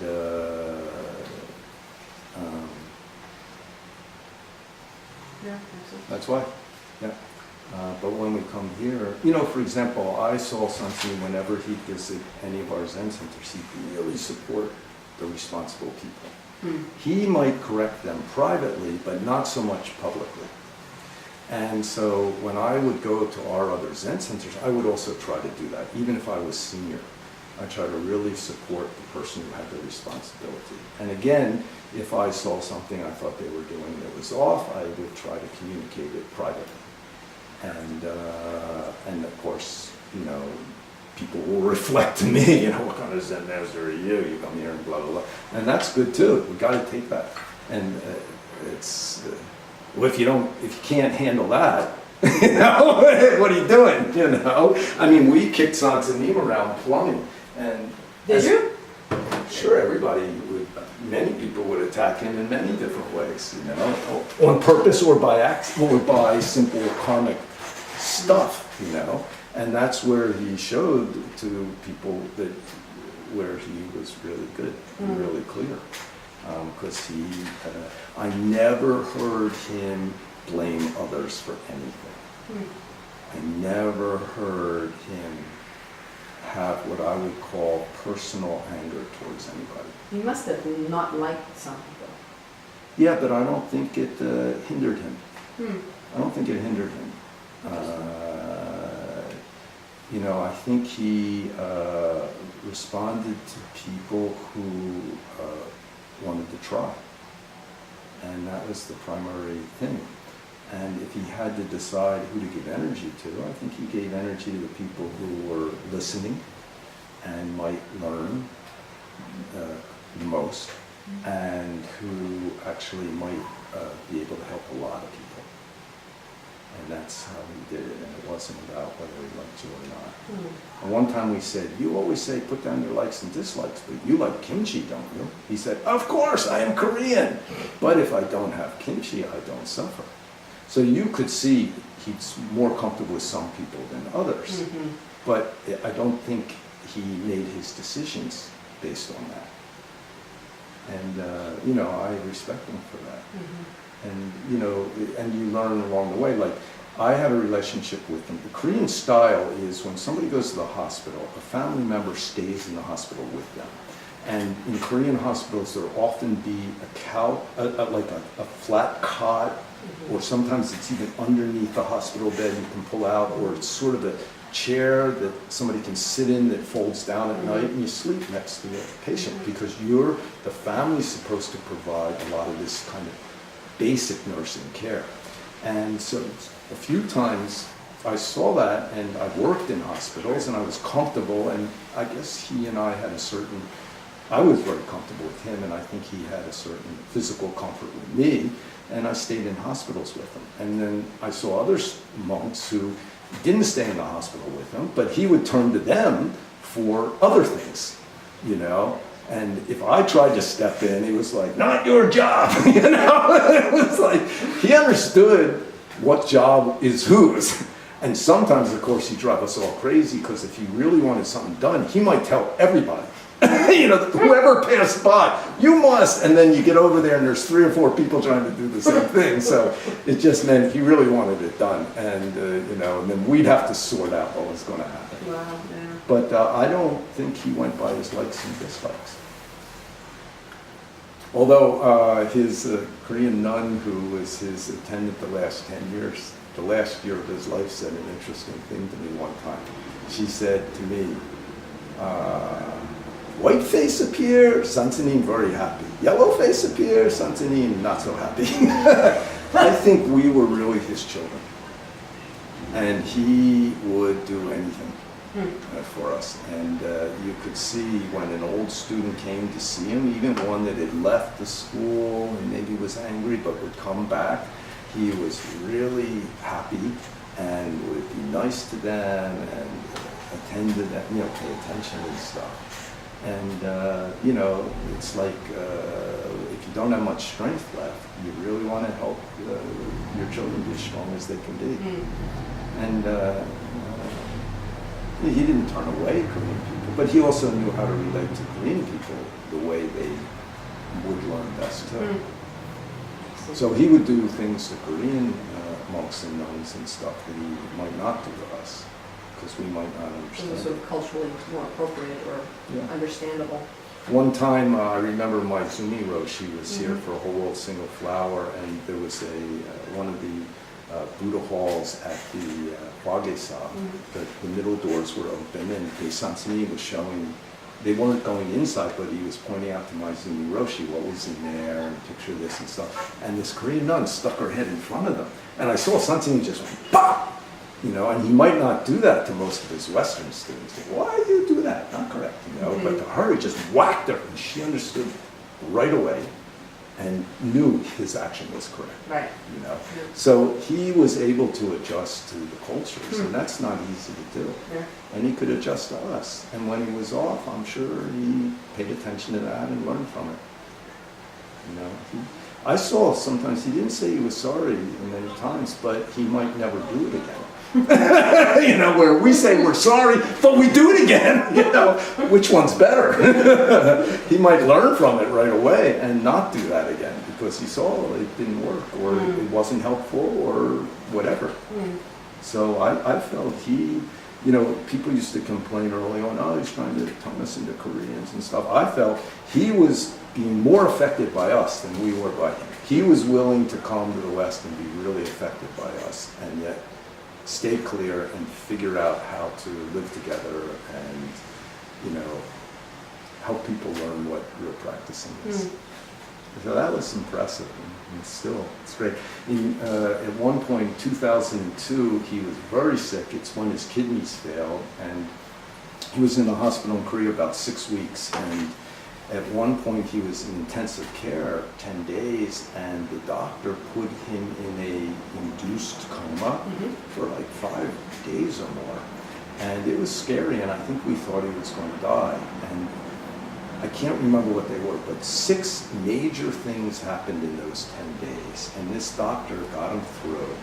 And I just said a few times to the doctor afterwards, I said, you saved our teacher, I'm really grateful. And she was a tough Korean, you know, woman in her late 30s, I think. She'd gone to Smith College, you know, and she'd come back to Korea and gone to medical school. And she was kind of a toughie, you know.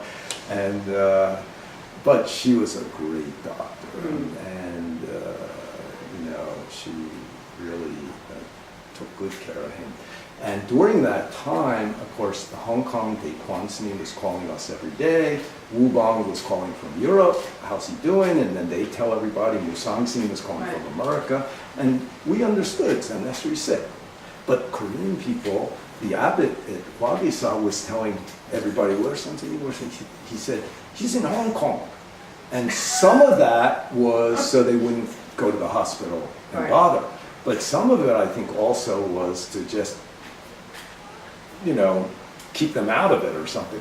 Anyway, they found out he's in the hospital, and I remember he was out of the coma at that point, but he was still in intensive care, and a whole lot of the Korean people, older people really, from Hwagisa showed up. And we were waiting outside the intensive care unit because there was only 1 hour in the morning, 1 hour in the evening people could go in, and only 2 at a time. And so some of the senior people who were close to him would go in. And they were saying to me, why is your teacher sick? Why is Sang-sin sick? He's a Buddha. You know, and I said, well, Buddha was sick. But they couldn't get it. They very strongly had this idea that Zen masters are beyond life and death. And somewhere they get this idea that they're not going to get sick or something. I don't know. I don't think that's around quite as much anymore. But definitely there were people who had this idea, you know. And finally, they kept asking me, finally I said, he's sick because he lived with us. And then they were like, oh yeah. He's great, Bodhisattva. But it's also true. You think? Definitely. I mean, he didn't take a rest.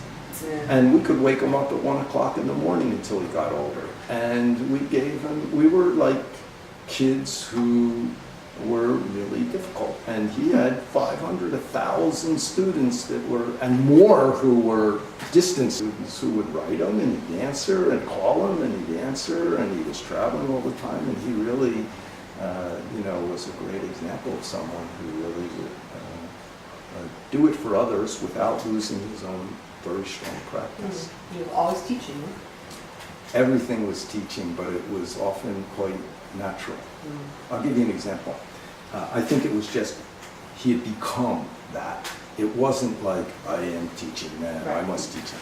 And I'll give you an example. One time, he had encouraged this Korean woman who became a Buddhist teacher to go to Europe, and we had made a Zen center, a French nun had made a Zen center, and this woman became the guest master there. And I ended up living there for about 3 years, and she was there about 9 or 10 months of the year. 2 times went back to her home place in America. And one time, the 3 of us were out to lunch, and this woman teacher was sitting there, this Korean woman, and Samson was sitting there, and I was sitting here. And we were eating soup in a French restaurant. And she was talking about the French Zen students, and she was saying, these Zen students are all junk. And no hesitation, totally natural, Sun Tzu looked up and said, teaching means take junk, make a treasure, and went back to eat. And I just thought, this is perfect Seung Sahn. He is that. It's not conscious. Must be like this. Right. That's how he treated everything. So it came out so natural. His approach to everything was, you know, find the Buddha nature in everybody and poke it enough so that they may find it too. It might be a little painful in the process. Of course, of course. And he knew how to make it sweet too, you know, so that you keep trying, you know. But, you know, it was things like that. I mean, on top of this fantastic Dharma talks and great Koan system and all these other things you could say in personal situations, totally unscripted, unorganized, that's what came out. You know, so it was his blood, it was his DNA already. Yeah. And we become our intentions DNA too. Now I realize DNA changes according to your deep, unconscious aim and intent.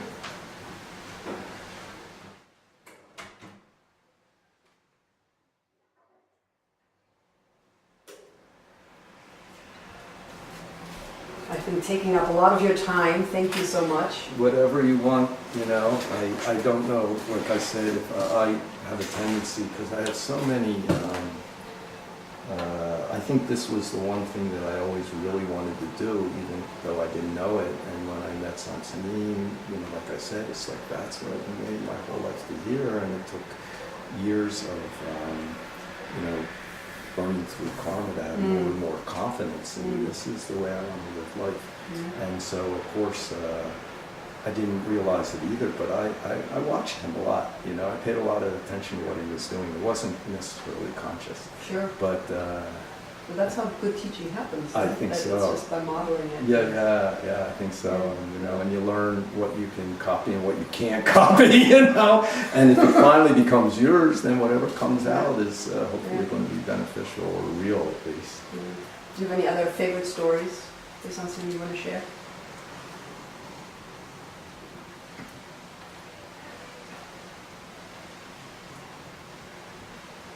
Or anything I should have asked you that I didn't? That I'm not sure of. But I mean, I had so many little incidents that were really affecting for me, and you know, so it just makes so much gratitude. And many small things, and things that I've heard that happened between him and others. And I've never been sure what it meant. In Zen, you really need a teacher. But I had one, you know, and I still do. And I think I couldn't have done it myself. I think some people, they can practice and do very well and get lots of benefit maybe without having a particularly intimate relationship with the teacher, but for whatever reason, my karma, I had that. I couldn't have done it without that. And he knew it, I think, too. So I don't know if that's better or worse. You know, it might be nice to be a person who doesn't need that, but you know, there was one monk who appears at the Six Patriarchs Temple. It's in the Six Patriarchs Platform Sutra, and they have a conversation, and the Sixth Patriarch recognizes him as enlightened. Maybe the final little bit is cleaned up in that conversation, and the monk goes to leave, and then the Sixth Patriarch says, "Stay one night." And he stays one night, and after that he becomes known as the one-night Zen Master. You know, so different kinds of karma. Right. You know, and somebody just needs to meet a teacher once, or somebody needs to. The Sixth Patriarch said when he was dying, you know, even if I stay with you, if you don't put my teaching into action, then it's like we're not together. Even if I go, if you are putting my teaching in action, it's like we're not separate. And Seung Sahn said it was recently the teaching of the week that went out over the internet. Yeah, and he said something like, somebody said, how will we do after you die, or something like that. And I think he said, if you were practicing well, then when I die, your practice will become stronger. If you aren't practicing well, then when I die, or sincerely, or I'm not sure what words he used, then your practice will die with me. So it's important that whether we're close or not to a teacher, that our practice become alive and real.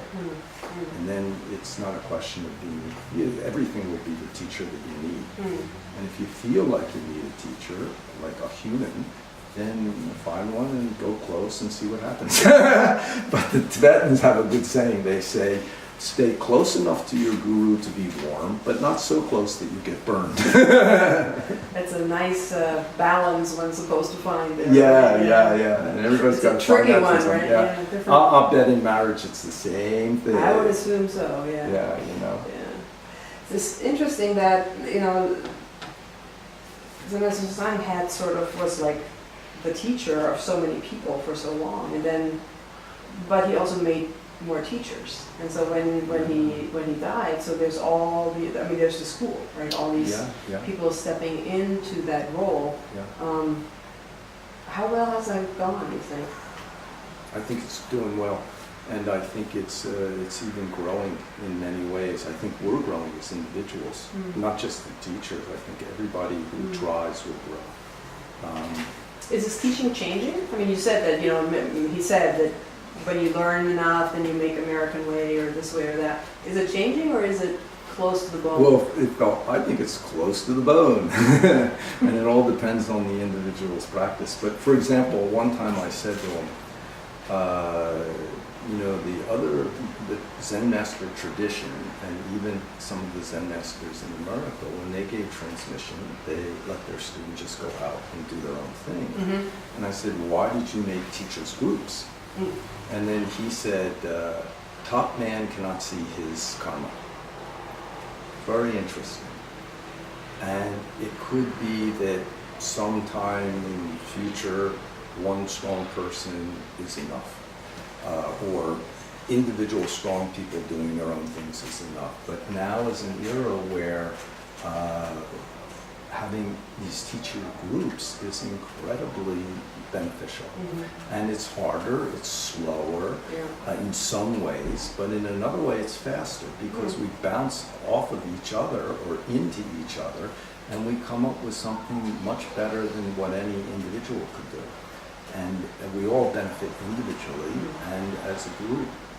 And the hardest thing now is for humans to function in a group that's really open-minded. It's a little unusual. I'm not totally unprecedented. I think that you have Zen Master by committee kind of situations. There aren't that many schools that do things by committee. I mean, I would imagine that your ego takes a little bit of a hit in that. No? Whose ego? With the Zen teacher. The teacher? Yeah. That I'm not just deciding on that my you're own? not like, Well, if you have an ego. Right. I like having other people involved because they may see something in a potential Inca person or that I don't see. Right. And that will mean that this candidate gets to grow more than I could do myself with them. And also I'll learn something. Sure. So personally I like that. But some people I know, they'll resent it. What's this Inca by committee? But some people have left the school. Yeah, but I think it's an era. And I trust Seung Sahn, and that he knew what he was doing. And you can see, I don't know in the West because I'm not spending much time there, but in Korea there's a few Zen masters who seem to have gotten a little strange idea. I don't know quite necessarily where it came from, but it's kind of like, I got enlightenment, you didn't. Not in our school. But that's not very what is that? You know, what kind of enlightenment is that? Right. And so I think Sansanim set up situations that really reflect what he was teaching. And even if you're willing to keep trying within them, help bring out the best in anybody. And it's great. It's not easy, but it's great. And I just feel over and over, like today we had a great teachers meeting. We had a lot of difference of opinions about certain things, but the interaction just, I think, helped everybody. And it's this basic trust and respect and appreciation that human beings are missing for the world, for each other, for themselves, for nature, for everything. And there's no reason not to have that except that we just hold on to our attachments, you know, our ignorances. And it's sad, you know, if you have an alternative, then it's very sad to see people do that, and it's sad when we do it ourselves. But we're lucky, you know, we still have the possibility to fly around and meet. One day there might not be that, and then we'll be back more in the situation people used to be in, which is even harder, you know. And I just think there's a lot of great, sincere people. One of our monks said an interesting thing. He said, all Sansim students together make his wisdom. He had great wisdom. That's a Zen master that's rare to come around, you know, and could, in a very lively, dynamic, and beneficial way, connect with a lot of people, and could take a lot of knocks from people and still not be resentful, and still proceed in a positive way, and so that's rare. And I think he left us with a great thing, and the longer we can do this, the better. And one day, circumstances may change on their own, not by our decision, you know. There's no oil to fly around, countries get upset and tight, you know, disease, who knows what. Right. But if we get that spirit inside, maybe we can do it with even the horrible situations we got like then. You know, if you read some of the Zen masters of the past, they were able to take really bad things and find some brightness in it. And then that will help everybody get around.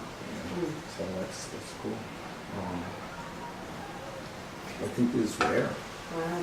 Yeah. It's nice to be able to sit down and talk with you about this. And thank you so much for your time and for all the wonderful teaching and stories. Sure.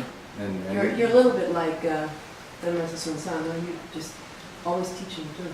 Well, I don't know. That's interesting, but I think you are. Maybe that's I don't know. It's my amateur observation. Well, it's you know, I even thought about teachers. Okay, there's the true teacher, which is everything every moment, and then there's the teacher job, you know. And I try to not mistake one for the other, you know. Oh. And then it's just that's our life. But I think you'll. It's who you are. I think I understand. Yeah. When I was at one point when I tried to run away from being a monk for a little while, didn't last long. I ended up in a foreign country, and of course then they let me live in the Zen Center, but I was not for a short period of time. I wasn't living as a monk, and then of course I had to do like an 8-month or almost year-long repentance and ceremony and everything. It was very helpful. It was horrible at the time, but totally helpful. Now I look back on it as, wow, that was a great opportunity. But it was quite horrible as I was going through it all, and I apologize to anybody. The wisdom never seems so clear at the time. Yeah. Well, the Koreans also have a saying, the sufferings of youth become gold. Yeah. If you digest them. They don't have that, but that's true. Yeah. But I had to make money to pay to live in the Zen Center, and so I was teaching English, and I never was taught how to teach. So I know I wasn't so skillful, but I suddenly realized, I was 42 years old, and I realized I'm a teacher. I love teaching. I don't know why, but that's what I sort of know how to do in some fashion. And of course I love Zen, and I want to practice, and so if that's what I'm teaching, that's also what I'm practicing. You know, so. Yeah, so Namo Amitabha, Kwanzaa Bosa. Thank you for your hard work. Thank you very much. Sure.